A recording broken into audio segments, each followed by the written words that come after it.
Good morning and welcome back to my channel ছোট্ট পাখি চ্যানেলে তোমাদের সকলকে স্বাগত, অনেক ভালোবাসা জানিয়ে আজকে আরও একটা নতুন ভিডিও আরম্ভ করছি। এখন বাজছে 11:30, আর এখনই তোমাদেরকে গুড মর্নিং বললাম, কারণ হচ্ছে অন্য দিনে তো হ্যালো ফ্রেন্ডস বলে আরম্ভ করি, আজকে ভাবলাম যে একটু গুড মর্নিং বলে আরম্ভ করা যাক। আর দেখতেই পাচ্ছ ছোট্ট পাখি, এই যে দেখো ছোট্ট পাখি। আর কি বলে, ওকে আমি মানাই মানাই বলে ডাকি, ওর নাম সুকন্যা, আর পাখিটা হচ্ছে ডাক নাম, কি বলে সবাই পাখি বলে ডাকে। আর হচ্ছে তোমরা তো সবাই জানো আমার মেয়ের নামই আমার চ্যানেলটা। আর আজকে তো রবিবার, ওই জন্য হচ্ছে মেয়ে হচ্ছে এখন পড়াশোনা করছে। মেয়েকে এখন পড়তে বসা করেছি, কারণ হচ্ছে সামনেই পরীক্ষা, জানো তো, এই মানে 1 আগস্ট থেকে পরীক্ষা ওদের। আর 1 আগস্ট থেকে পরীক্ষা, তার জন্য একটু ভালো করে পড়তে হবে। আর 11 দিন বাদে পরীক্ষা, ওই জন্য বলছি যে পড় দিয়ে ভিডিওটা তো আরম্ভ করতে হবে। বিছানায় বসেই পড়ছিল, আমি ভাবলাম যে মানে ভিডিওটা আরম্ভ করা যাক। চলো পুরো ভিডিওটা দেখতে থাকো। আর হ্যাঁ, সবাই বলো নাকি আমার মতন আমার মেয়ে দেখতে, দেখো আমার মেয়ে আমার মতন দেখতে না, অন্যরকম মুখটা। তোমরা আর একবার কিন্তু কমেন্ট করে জানাবে। তোমরা কিন্তু সবাই আমাকে আমার পুরীর ভিডিওগুলোই অনেকেই বলেছো, 2-4জন মানে দিদি ভাই, আমার মেয়ে নাকি আমার মতন দেখতে। কিসের আমার সাথে মুখের কতটা মিল আছে সেটা কিন্তু তোমরা অবশ্যই কমেন্ট করে জানাবে। আর চলো, আর আমি তো তোমাদেরকে বলেইছিলাম আমি সবসময় তোমাদের সামনে হাসি মুখেই ভিডিওটা আরম্ভ করি, আর আমি সবসময় ঘরেতে হাসি মুখে থাকতেই বেশি পছন্দ করি। তোমাদের সাথে তো আগের ভিডিওতে বলেছিলাম। আর আমি মনে করি যে শত দুঃখের মাঝেও যদি হাসি মুখে থাকতে পারি তাহলে অনেকটাই ভালো থাকা যাবে, তাই না? সবসময় যদি দুঃখটাকে জীবনে বুকে রেখে দিই হচ্ছে তাহলে তো হবে না। চলো পুরো ভিডিওটা দেখতে থাকো, আশা করি খুব ভালো লাগবে। ঠিক আছে।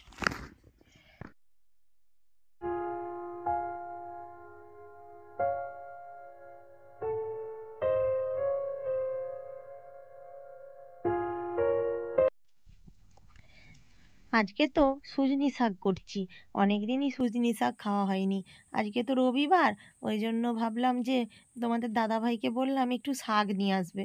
তোমাদের দাদাভাই এর আগের দিনেও সুজনি শাক এনেছে, আজকেও সুজনি শাক এনেছে। এরপরে সুজনি শাকগুলো তো বাছতে অনেকটাই টাইম লাগবে। মানে সুজনি শাকের সেই যে বটগুলো থাকে সেইগুলো মানে কেটে দিতে হবে। আর প্রত্যেকটা শাককে নিখুঁত করে ভাজতে হবে, নাহলে ঘাস টাস রয়ে যাবে। ওই জন্য না আজকে না শাকটা বাছতে অনেকটাই দেরি হয়ে গেছে। আমি তো তোমাদের দাদাভাইকে বলছি তুমি কেন সুজনি শাক আনতে গেলে, তুমি তো অন্য কিছু শাক আনতে পারতে। তোমাদের দাদাভাই বলল যে সুজনি শাকটাই ছিল। তারপরে শাকগুলো বেছে আর আগে শাকটা বসাতে এসে গেছি। একবার এই শাকটা আগে তো আমি সুজনি শাক একটু না আগে একটু সেদ্ধ করে নিই, সেদ্ধ করে জলটা ঝরিয়ে নুন দিয়ে সেদ্ধ করে নিই। তারপরে আমি হচ্ছে রসুন আর লঙ্কা দিয়ে ফোড়ন দিয়ে শাকটা করি। আর সুজনি শাকের সাথে দেখতে পাচ্ছ তো যে কুচি কুচি শাকগুলো, ওই শাকগুলো না আমার মেয়ে ছাদে লাগিয়েছিল, দিয়ে হয়েছিল। মেয়ে বলছে ও মা এই শাকগুলো দেখো না শুকিয়ে যাচ্ছে, তাহলে তুমি হচ্ছে সুজনি শাকের সাথে এই শাকগুলো তাহলে করে নাও তো।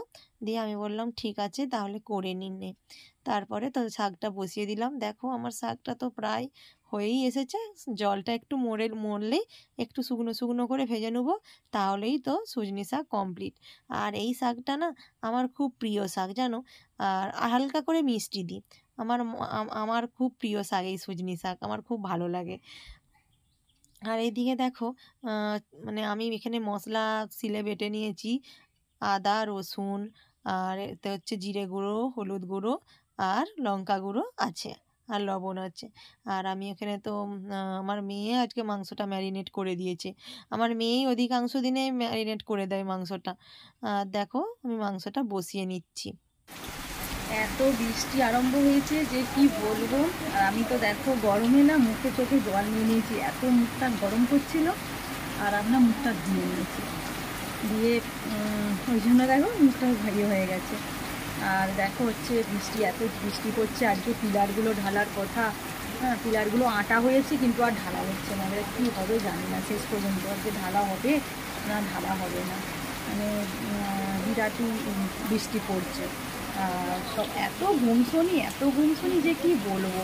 কাল আজ দুদিনই প্রচুর গুমসনি। আর এত গুমসনি রাখলে তো বৃষ্টি হবেই, তাই না? মিস্ত্রিগুলোও দেখো জলে ভিজছে, মানে কি অবস্থা। হ্যাঁ, ওদেরও না কি কষ্ট, জলে ভিজে ভিজে কাজ করা। হ্যাঁ, ওই জন্য দেখো আমি এরপরে হচ্ছে ওই মাংসটা বসাবো।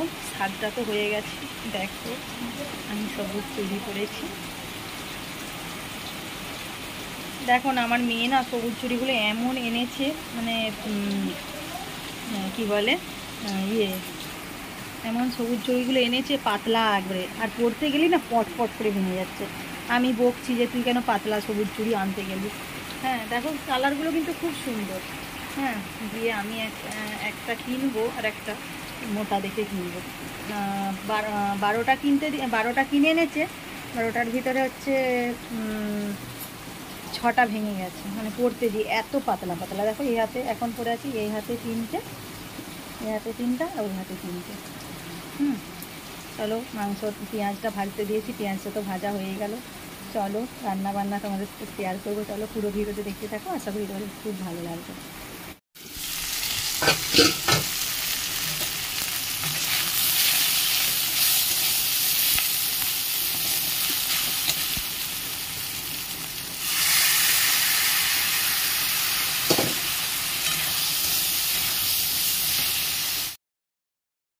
দেখো, আমি কিন্তু মাংসটা একদম অল্প তেল দিয়ে রান্না করছি। অল্প তেলেও কিভাবে রান্নাটা ভালো হয় দেখতে পাচ্ছ তো। হ্যাঁ, আমি একটু মশলাটা দিই জানো তো প্রয়োজন মতন, তাও খুব বেশি নয়, কিন্তু তেলটা খুবই অল্প দিই। হালকা পাতলা হালকা পাতলা তেলেরই আমি হচ্ছে রিচটা না বেশি পছন্দ করি না, খুব রিচ খাবার খেতেও বেশি ভালো লাগে না। হালকা পাতলা খেয়ে খেয়ে অভ্যেস হয়ে গেছে, তো হালকা পাতলাভাবেই বানাই। আর দেখো আমার যে মাংসর ঝোল যে সাদা ফ্যাট হয় তাও কিন্তু না। যেমন নর্মাল মাংসের ঝোলের রং হয়, তেমন কিন্তু আমার মাংসের ঝোলেরও রং হয়। আর কী বলে, আমার হচ্ছে প্রতিদিনই এমন করেই রান্না করি। তেলটা দেখো, আমার মাংসতে একদমই তেল নাই, তেলটা দেখলেই বুঝতে পারবে।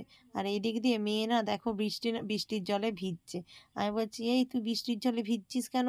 তুই তাড়াতাড়ি স্নান করতে ঢুক বাথরুমে। হ্যাঁ, আর দেখছো তো বাচ্চাদের মতন কেমন লাফাচ্ছে, বড় নামেই হয়েছে জানো তো, সেই বাচ্চাদের মতনই অ্যাটিটিউড ওর।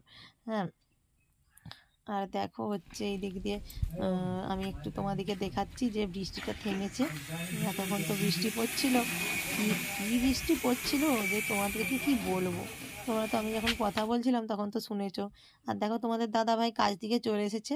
তোমাদের দাদাভাই দেখছে যে কিভাবে ওরা ছোট পিলারগুলো ঢালছে। আর দেখো এদিক দিয়ে আমার মাংসের ঝোল কমপ্লিট।